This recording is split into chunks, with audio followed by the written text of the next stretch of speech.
विद्यार्थी मित्रांनो, तुम्ही पाहायला सुरू केले इन्स्पायरिंग यू हे यूट्यूब चॅनल. हा व्हिडिओ बनत आहे तेव्हा तारीख आहे 13 मे 2025.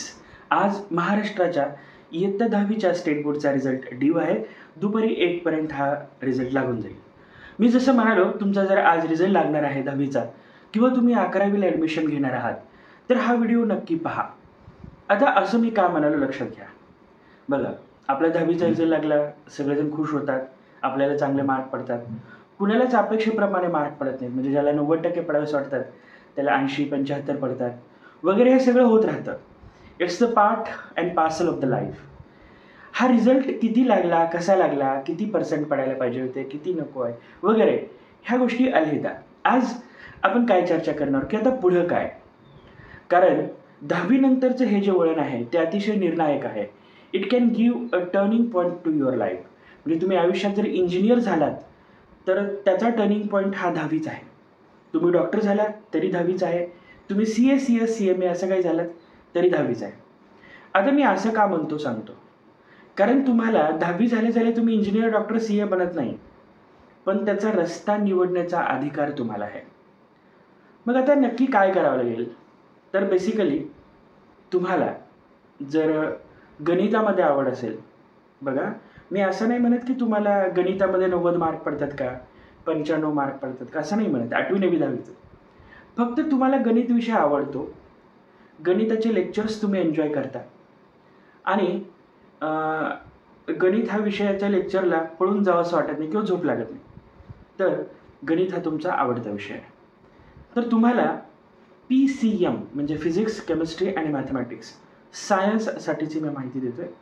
PCM हे विषय ठेवावे लागतील, जेणेकरून तुम्हाला इंजिनिअरिंग आणि कम्प्युटर रिलेटेड जे काही कोर्सेस आहेत, ज्याच्यामध्ये bachelor of computer science, BSc in computer science किंवा BTech, BE कम्प्युटर सायन्स किंवा कुठलंही इंजिनिअरिंग, याच्यासाठी मॅथमॅटिक्स असणं खूप आवश्यक आहे. Engineer cannot be an engineer without maths. So तुम्हाला आत्ताच ठरवायचं आहे की खरंच मी गणितामध्ये चांगलं काम करू शकतो का, गणित मला आवडतं का. आवडतं का हेच खूप मोठा प्रश्न आहे. मार्क किती पडतात दिस इज अदर थिंग. जर आवडत असेल, जर तुम्ही गणित एन्जॉय करत असाल तर PCM ठेवा, JEEची तयारी करा, CETची तयारी करा. इंजिनिअरिंगच्या ऑल ब्रांचेस ओपन राहतात, टेक्निकल एज्युकेशन ओपन राहतं तुमच्यासाठी.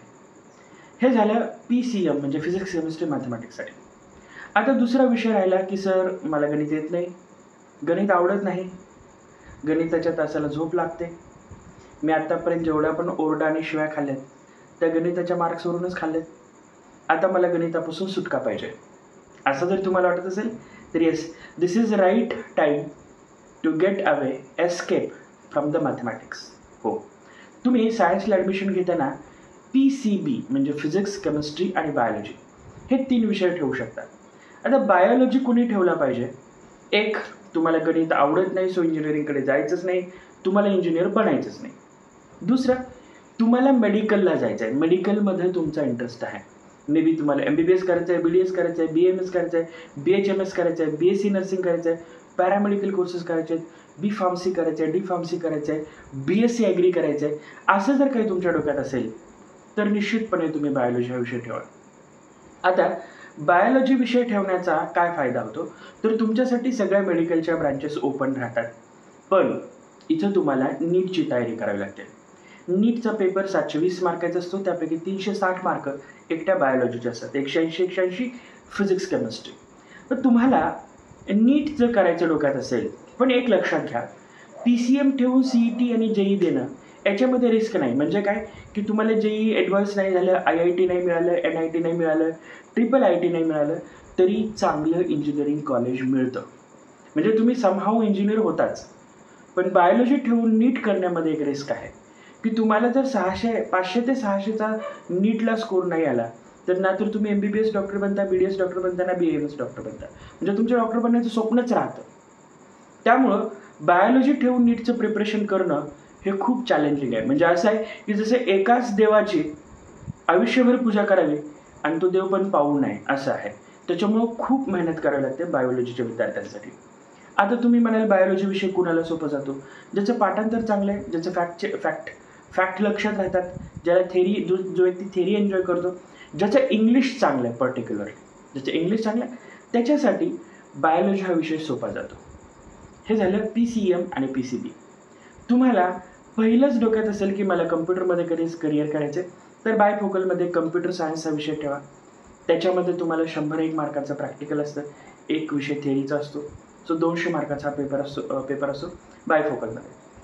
बायोलॉजीकडून जर तुम्हाला बायफोकल ठेवायचं असेल तर तुम्हाला वाटत असेल की आपण ॲग्रिकल्चरमध्ये काय करावं, तुम्ही BSc ॲग्री करायचे तर क्रॉप सायन्स हा विषय ठेवा. तोही 200 मार्काचा आहे. इथंही 120 मार्काचं प्रॅक्टिकल असतं, 40-40 मार्काचे 2 थेअरी पेपर असतात, स्कोर चांगला होतो. हे झालं बायफोकलबद्दल. इलेक्ट्रॉनिक्स हा आणखी एक सब्जेक्ट आहे, तिथंही सेम 200 मार्काचं सब्जेक्ट आहे, 101 मार्काचं प्रॅक्टिकल आहे, बाकी थेअरी आहे असं.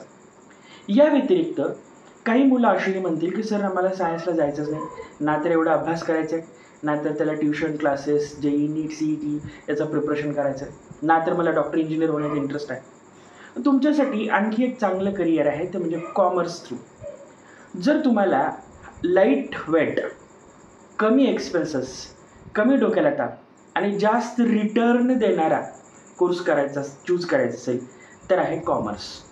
कॉमर्सला काय आहे माहिती आहे का की कॉमर्सनंतर तुम्ही CAचं प्रिपरेशन करू शकता, CMA म्हणजे कॉस्ट मॅनेजमेंट अँड अकाउंटिंगचं प्रिपरेशन करू शकता, किंवा CS म्हणजे कंपनी सेक्रेटरी याचं प्रिपरेशन करू शकता, याच्या फाउंडेशन एक्झामची प्रिपरेशन करू शकता. या व्यतिरिक्त फायनान्स, मार्केटिंग, अकाउंट, मॅनेजमेंट या सगळ्या साईट तुमच्यासाठी ओपन राहतात.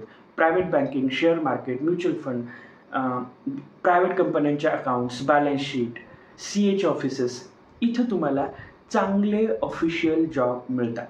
खास करून IBPS ज्या सरकारी बँकांच्या एक्झाम्स असतात त्याच्यामध्ये तुम्ही चांगल्या प्रकारे परफॉर्म करू शकता. प्रायव्हेट बँकांमध्ये खूप साऱ्या अपॉर्च्युनिटीज आहेत.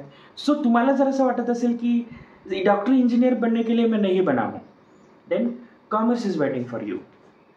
आता last but not least, arts. आर्ट्समध्ये एक गंमत असते, तुम्हाला सांगतो.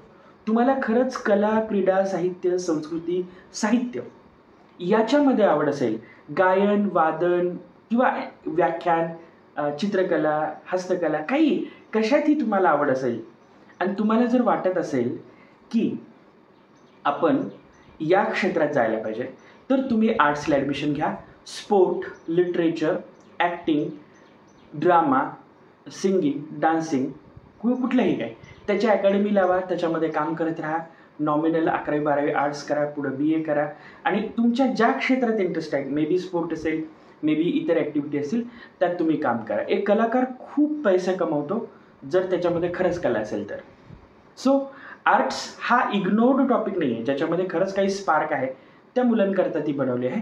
आर्ट्स हे खूप हलका फुलका विषय असतात, वाचा लिहा झाला असं असतं. पण तुम्हाला ह्याच्यामध्ये काय असतं की तुम्हाला जर समजा स्पोर्ट अकॅडमी लावायची, डान्स अकॅडमी लावायची, सिंगिंग लावायचं, म्युझिक लावायचं, तर हा आर्ट्सचा अभ्यास एवढा हेवी नसतो. सो तुम्ही तुमच्या आर्ट्सकडे लक्ष द्या, त्याला नर्चर करा, त्याला नरिश करा आणि ग्रो व्हा. तुम्हाला माझ्याकडून वैयक्तिक मार्गदर्शन हवं असेल तर माझ्या डिस्क्रिप्शनमध्ये आणि कमेंटमध्ये नंबर देतो, तुम्ही मला कॉल करू शकता. तुम्ही जर सोलापूरमध्ये राहत असाल तर मी ज्या कॉलेजला शिकवतो, MIT ज्युनियर कॉलेज सोलापूर, तिथेही तुम्ही ॲडमिशन घेऊ शकता. खूप चांगलं कॉलेज आहे. त्याशिवाय तुम्हाला सोलापुरात कुठेही 11वी सायन्स कॉमर्सला ॲडमिशन घेण्यासंदर्भात अधिक माहिती हवी असेल तर तुम्ही मला संपर्क करू शकता. हा व्हिडिओ कसा वाटला मला नक्की कळवा. आपल्या इतर 10वी परीक्षा दिलेल्या मित्रांना शेअर करा आणि 10वीमध्ये चांगले गुण मिळवलेल्या सर्व विद्यार्थ्यांचं प्राध्यापक श्यामसुंदर मानक म्हणजेच मी माझ्याकडून खूप सारे अभिनंदन. थँक्यू.